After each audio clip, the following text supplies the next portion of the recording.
मित्रों नमो नमः। आइए अब इस वीडियो में हम लोग अगले सूत्र का अध्ययन करते हैं। निम्न पे यह सूत्र पहले कैसा है यह जान लेते हैं। यह सूत्र विधि सूत्र है, यह भी विधि सूत्र है। किसका विधान करता है? रुत्व का, लेकिन वैकल्पिक रुत्व का विधान करता है, विकल्प से, है ना। ठीक, अब इसके अर्थ को जान लेते हैं।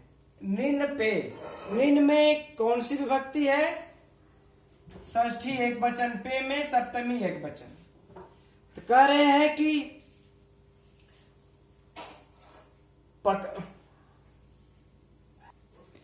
पकार परे होने पर इस निम्न के न को विकल्प से रु आदेश हो।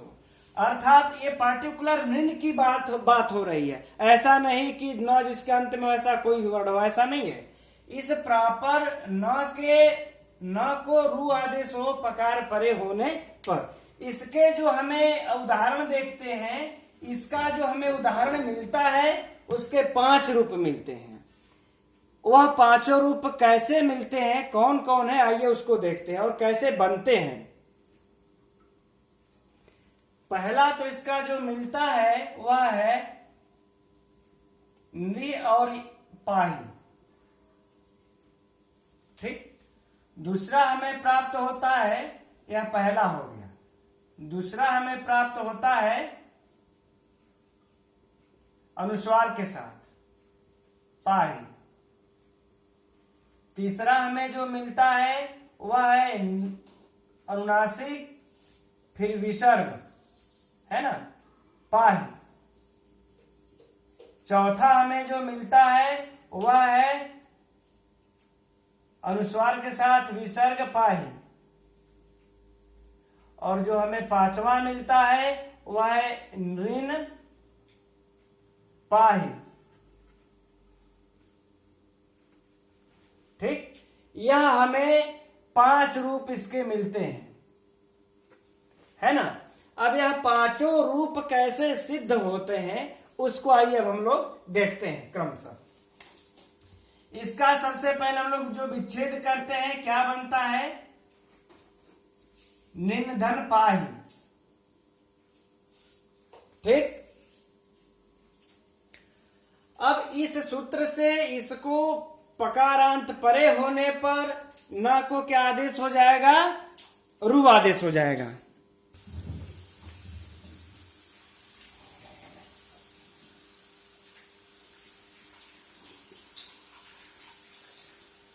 यह इसी सूत्र से हुआ है। किस सूत्र से हुआ? इसी से, निम्न पे से। ठीक, तो यह वैकल्पिक आदेश कर रहा है। तो एक बार हम लोग विकल्प से रु आदेश करके देख लेते हैं। अब अंत में देखेंगे कि जब यह रु आदेश नहीं करता है। ठीक, अब यहां पर हमें फिर वही कौन सा सूत्र प्राप्त हो जाएगा? पिछले ही कई वीडियो में हम लोग इसका चर्चा करते चले आ रहे हैं। अत्रानुनासिक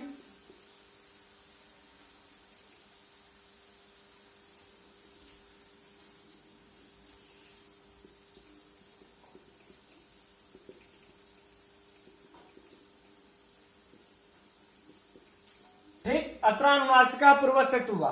यह क्या करेगा? इस रु के प्रकरण में, रु के पूर्व में क्या करेगा? इसको अनुनासिक कर देगा। थोड़ा और नीचे लिख लेते हैं तो साफ स्पष्ट दिखाई देगा आप लोगों को। इसको अनुस्वार आदेश कर दे रहा है। ठीक है, अरे अनुनासिक। अब इस रा को भी ऊ का जो अनुनासिक उकार है उसका उपदेश अनुनासिक इत से इत संज्ञा होकर तस्य लोपा से लोप होकर रा बचा, आगे पाही। लेकिन यह भी विकल्प से कर रहा है, वह विकल्प से कर रहा है तो एक बार छोड़ देगा। जब एक बार छोड़ देगा तो फिर कौन सा सूत्र लग जाएगा? अनुनासिकात परोनुस्वारः, अनुनासिकात परोनुस्वारः। ठीक, यह सूत्र लग जाता है।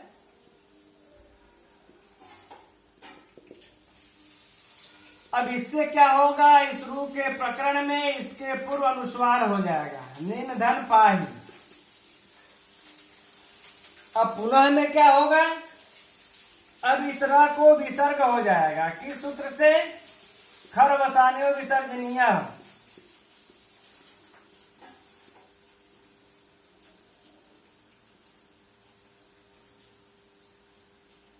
निय धन पाही।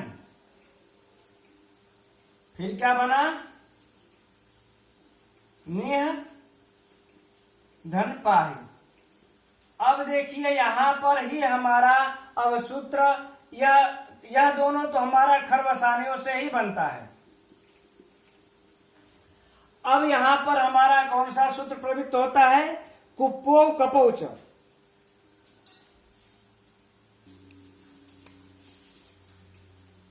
कुप्पो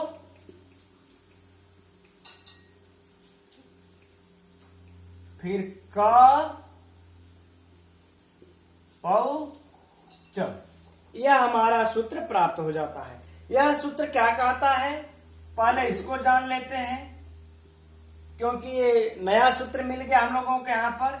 यह कहता है विसर्ग के बाद यदि क वर्ग हो या फिर प वर्ग हो, ठीक, तो इसको जिह्वा मूली और उपध्मानीय हो जाता है। विसर्ग को क्या हो जाता है? क वर्ग रहेगा तो जिह्वा मूली हो जाएगा और प वर्ग रहेगा तो उपध्मानीय हो जाएगा, ठीक। यही हमारा यह कुप्पो कपौच कहता है। फिर से देख लीजिए, विसर्ग के बाद यदि क वर्ग या प वर्ग मिलता है तो क वर्ग को जिह्वा मूली, प वर्ग को उपध्मानीय हो जाएगा। अब हम यहाँ पर हमको विसर्ग के बाद प वर्ग तो मिल गया है, अब प वर्ग मिल गया है तो उपध्मानीय हो जाएगा। तो जब भी उपध्मानीय होगा इस अनुनासिक और यहाँ क्षमा कीजिएगा अनुस्वार रहेगा, इस अनुस्वार दोनों को होगा। तो आइए हम लोग एक बार अनुनासिक को कर देते हैं, इस विसर्ग को ये जिह्वा मूली उपध्मानी और पाही, ठीक, और एक बार अनुस्वार को कर देते हैं पाही। इस प्रकार से यह हमारा पहला रूप बनता है और यह हमारा दूसरा रूप बनता है। लेकिन यह च कहला, यहाँ पर जो यह च कहा है, च का अर्थ हुआ कि और अर्थात कि जिह्वा मूली उपध्मानी तो करेगा और विसर्ग भी रहेगा। इस च का अर्थ यहीं पर हुआ कि विसर्ग भी रहेगा। तो जब विसर्ग भी रहेगा तो जैसे यह विसर्ग है वैसे ही यहाँ पर भी हो जाएगा। तो जो तीसरा रूप अब बनेगा सेम बन जाएगा पाही, और फिर चौथा अनुस्वार करके पाही।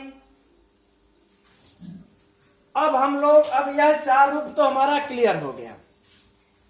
अब यह कहता है कि ऋण पे यह विकल्प से न को रू करता है, एक बार न को रू नहीं करता है। तो जब न को रू नहीं करेगा तो वैसे ही रह जाएगा, निन धन पाही, तो ऐसे ही रह जाएगा। तो हम इसको हम मिला देंगे तो क्या हो जाएगा? निन पाही, ठीक। यह हमारा बन गया पांचवा रूप, ठीक। तो यह क्या होगा? यह जो दोनों रूप बनते हैं आपको, एक यह जो बनता है और एक यह बनता है, यह बनता है उपध्मानीय होने पर, उपध्मानीय होने पर, यह भी बनता है उपध्मानीय होने पर,